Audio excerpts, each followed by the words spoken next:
ये कहानी है एक ऐसे बार की जिसके अंदर अगर तुम चले गए तो बाहर आने पर तुम्हें गोली मार दी जाएगी, लेकिन अगर तुम बार के अंदर भी रहे तो माफ करना, तुम वहाँ भी सेफ नहीं हो। यानी इसका मतलब आगे कुआं तो पीछे खाई।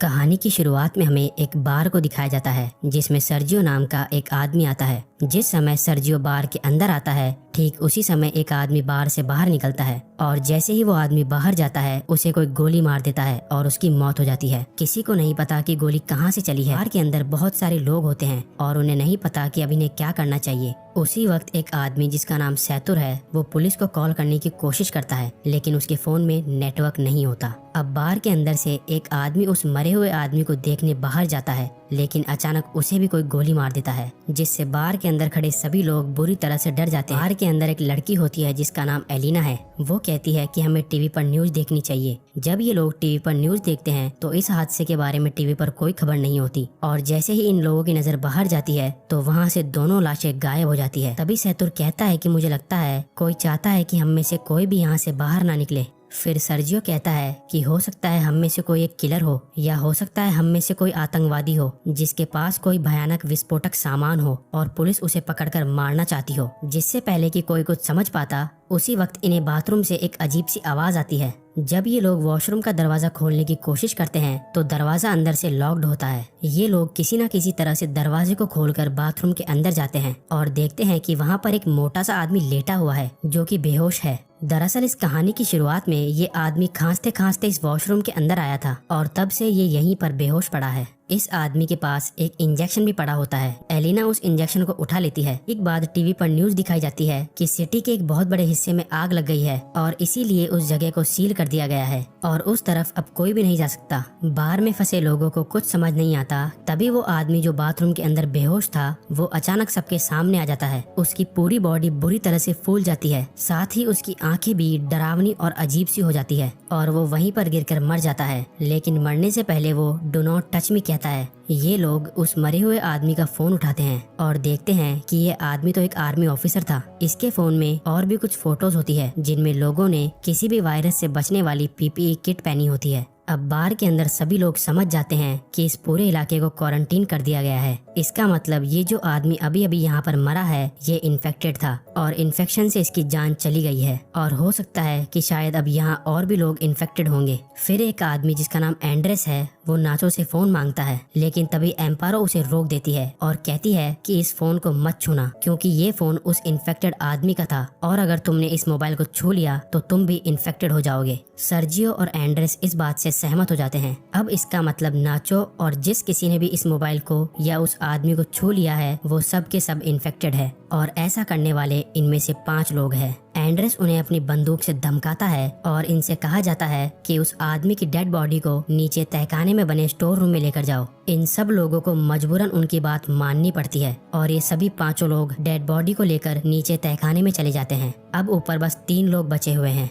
थोड़ी देर बाद एक ट्रिनी नाम की औरत को वहाँ पर सफोकेशन होना शुरू हो जाता है। ट्रिनी सबको तहखाने का दरवाजा खोलने के लिए कहती है, लेकिन कोई उसकी बात नहीं सुनता। जैसे ही ट्रिनी दरवाजा खोलने जाती है तो वहाँ पर रखी हुई कुछ बॉटल्स गिर जाती है। उनका लिक्विड एक साइड बहना शुरू हो जाता है और तभी इनकी नजर वहाँ पर बने एक ड्रेनेज पर पड़ती है। इसका मतलब ये लोग वहाँ से पानी के रास्ते से होते हुए वहाँ से बाहर निकल सकते हैं। फिर इजराइल उस ढक्कन को खोल देता है और वो ड्रेनेज के अंदर से होकर यहाँ से बाहर निकलने का फैसला करता है। इसलिए वो अपने पूरे शरीर पर ऑयल लगाता है और उस ड्रेनेज से नीचे जाने की कोशिश करता है, लेकिन ड्रेनेज का छेद ज्यादा बड़ा नहीं होता इसलिए वो नीचे नहीं जा पाता। और तभी अचानक इन सभी लोगों को गोलियां चलने की आवाज आती है। आवाज सुनकर ये सभी लोग घबरा जाते हैं। फिर इन्हें ऊपर बार में धुआं दिखाई देती है, जिसे देखकर ये लोग समझ जाते हैं कि ऊपर जो 3 लोग थे उन्हें किसी ने मारकर पूरे बार को आग लगा दी है। वहीं दूसरी तरफ इजराइल अभी भी बुरी तरह से ड्रेनेज में फंसा हुआ है। अब वो लोग सबसे पहले इजराइल को ड्रेनेज से बाहर निकालते हैं।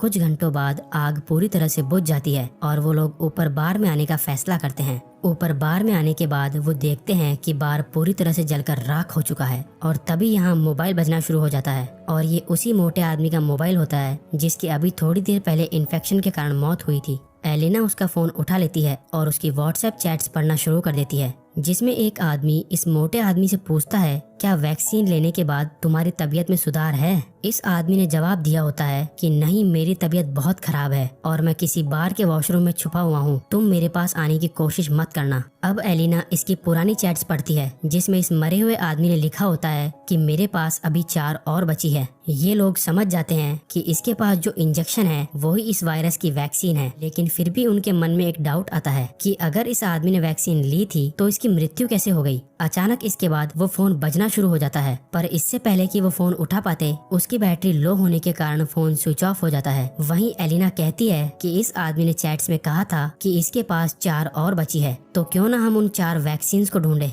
फिर ये सब नीचे स्टोर रूम में उसकी लाश के पास जाते हैं, लेकिन इनको वहाँ पर कोई वैक्सीन नहीं मिलती। इसके बाद फिर ये वॉशरूम में जाते हैं जहाँ पहले से ही इजराइल वैक्सीन के साथ बैठा होता है। इजराइल किसी एक से अपना बलिदान मांगता है क्योंकि वो सब 5 है और वैक्सीन सिर्फ 4, इसलिए इजराइल सबसे पहले एक इंजेक्शन निकालकर अपने आप को इंजेक्ट कर लेता है। तभी नाचो उस पर अपनी बंदूक तान देता है, लेकिन इजराइल फिर भी वैक्सीन अपने शरीर में इंजेक्ट कर लेता है। वैक्सीन इजराइल के हाथ से छूटकर नीचे तहखाने में गिर जाती है। ट्रिनी तहखाने में जाकर वैक्सीन को उठा लेती है, लेकिन तभी गलती से उसके हाथ से वैक्सीन छूट जाती है और नीचे नाले में गिर जाती है। अब ये बेचारे सोच रहे होते हैं कि वैक्सीन को नाले में से कैसे निकाला जाए। इन सब में से एलिना सबसे पतली होती है, इसलिए ये लोग उससे पूछते हैं कि क्या तुम अंदर जाकर उन वैक्सीन को ला सकती हो। पहले तो एलिना मना कर देती है, लेकिन फिर बाद में वो मान जाती है। जिसके बाद एलिना की बॉडी पर ऑयल लगाया जाता है और उसे उस छोटे से छेद के अंदर धकेला जाता है और बड़ी ही मशक्कत के बाद वो नीचे नाले में गिर जाती है। एलिना वैक्सीन ढूंढ लेती है और पानी से बाहर आ जाती है।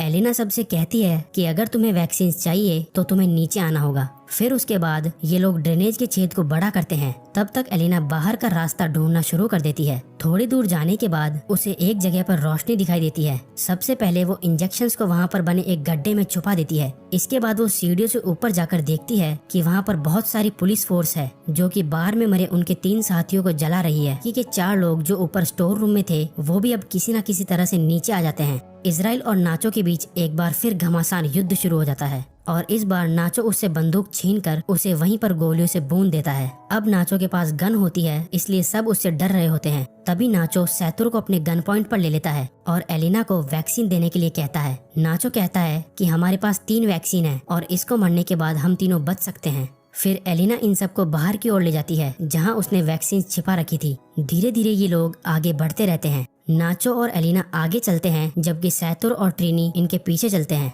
तभी अचानक ट्रिनी सैतुर को पानी में डुबाकर मारने की कोशिश करती है ताकि सारी दिक्कत ही खत्म हो जाए, लेकिन नाचो ट्रिनी को ऐसा करने से रोक देता है। पर ट्रिनी नाचो से कहती है कि तुम मुझे मार दो ताकि तुम सब वैक्सीन बांट लो और तुम्हारी जान बच जाए। नाचो ट्रिनी पर बंदूक तान देता है, लेकिन वो गोली नहीं चला पाता। जिसके बाद ट्रिनी नाचो से गन लेकर यहाँ से थोड़ी दूर जाकर अपने आप को मार देती है। अब सिर्फ 3 लोग बचे थे और इनके पास इंजेक्शन भी 3 ही थे, इसलिए सब एक एक इंजेक्शन ले लेते हैं। पर इससे पहले कि ये लोग अपनी बॉडी में इंजेक्शन लगाते, यहाँ पर इजराइल आ जाता है जो अभी भी जिंदा है। इजराइल सैतुर पर पीछे से हमला करके उसे जान से मार देता है। अब इजराइल को गुस्सा आ जाता है और वो नाचो और एलिना की जान के पीछे पड़ जाता है। तभी नाचो और एलिना को सामने सीढ़ियाँ दिखाई देती है। वो दोनों सीढ़ियों की ओर आगे बढ़ते हैं, पर तभी एलिना के पास जो इंजेक्शन होता है वो उसके हाथ से छूटकर नीचे गिर जाता है। अब क्योंकि इजराइल भी उनके साथ सीढ़ियों पर चढ़ रहा है, इसलिए वो नीचे नहीं जा सकते। नाचो जल्दी से अपना इंजेक्शन एलिना को दे देता है। फिर इजराइल नाचो के पैर पकड़कर उसे नीचे खींच लेता है, जिससे दोनों के नीचे गिरकर मौत हो जाती है। एलिना के पास अब जो वैक्सीन बचा है वो उसे अपने शरीर में इंजेक्ट कर लेती है और ऊपर ड्रेनेज के ढक्कन को खोलकर बाहर निकल जाती है। बाहर निकलते ही उसे बहुत सारे लोग दिखाई देते हैं और सरकार ने आगे के इलाके को पूरी तरह से सील किया हुआ है। तभी एक औरत उसकी बॉडी पर अपनी जैकेट डाल देती है। अंत में इस कहानी में हमें ये पता चलता है कि वो मोटा आदमी जो बाहर के वॉशरूम में खांसता खांसता गया था वो एक आर्मी ऑफिसर था और हो सकता है शायद आर्मी किसी तरह का कोई बायोलॉजिकल वेपन बना रही हो ताकि वो अपने दुश्मन देशों पर इस वेपन से हमला कर सके। लेकिन इस दौरान इनका अपना एक ऑफिसर इन्फेक्टेड हो गया। हालांकि उनके पास इस इन्फेक्शन की वैक्सीन भी थी, लेकिन ये ऑफिसर बीमार था, इसलिए वैक्सीन ने उसके ऊपर काम नहीं किया। और जब आर्मी को पता चलता है कि उनका वो ऑफिसर बार के अंदर है तो उन्होंने पूरे एरिया को सील कर दिया ताकि वहाँ से कोई भी बाहर ना निकल पाए और उस वायरस को इसी जगह पर खत्म कर दिया जाए, चाहे इसके लिए उन्हें कुछ बेगुनाह लोगों को मारना ही क्यों ना पड़े। थोड़े बहुत लोगों के चक्कर में वो पूरे देश को खतरे में नहीं डाल सकते थे, इसलिए उन्हें मजबूरन ये कदम उठाना पड़ा। तो तुम्हें क्या लगता है, ये कदम उठाना सही था या गलत? अब अगर तुम लोग नए हो तो सब्सक्राइब करो, वो जो लाल वाला बटन है उसके साथ स्कैम करो या फिर महफिल जमाओ, मुझे नहीं पता, बस क्लिक हो जाना चाहिए। अब मैं भी जा रहा हूं, मुझे पार्क में स्टंट्स मारने जाना है।